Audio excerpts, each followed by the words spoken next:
I'll try one more time.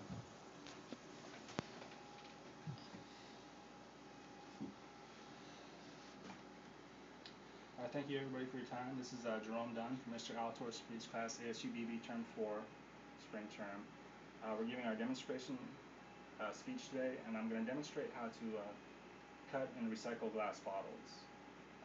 One reason you want to do this is glass is better for the environment than plastic, which a lot of people don't know or are not aware of that. But glass is inert. It's chemically stable, so when it's on the ground, it doesn't do anything. It doesn't leach toxins. All it is a foot hazard. I mean, it's unfortunate that individuals will break glass bottles and leave them there, but that's the worst that glass does for the environment. It's basically a foot hazard, and that's it.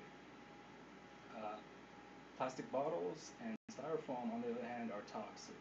They leach toxins and they last forever, particularly in the water.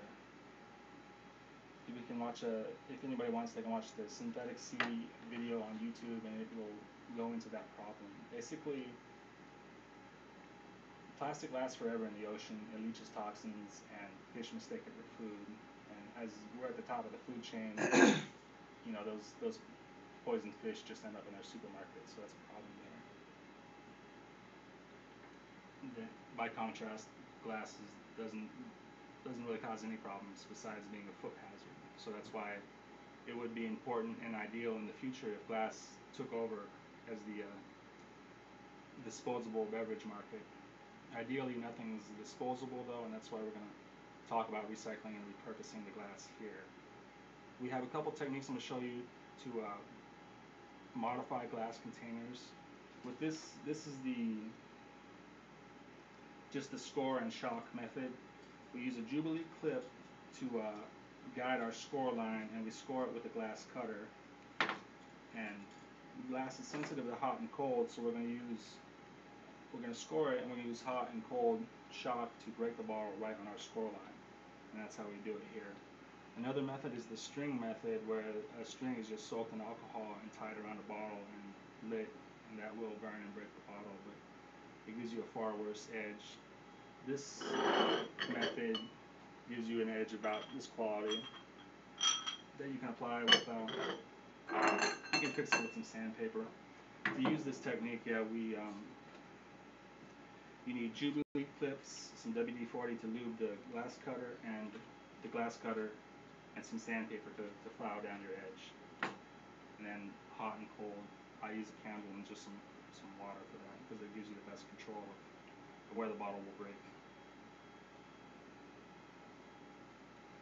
And here, hopefully, pretty soon you can hear it start to give.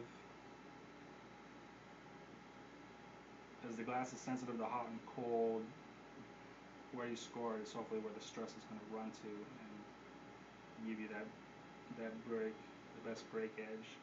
After that it breaks, you're just going to stand it for maybe 20 minutes, and after that point you have a good edge.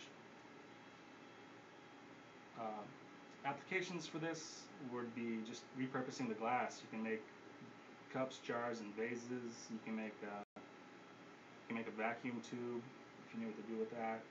You can make a wine bottle slider here for if you play guitar, a funnel, and other applications like that. These you can reverse a bottle if you have one that you like the looks of, and create goblets with epoxy. And that's the technique. Thank you for your time. That's good, because I needed it at 4 minutes.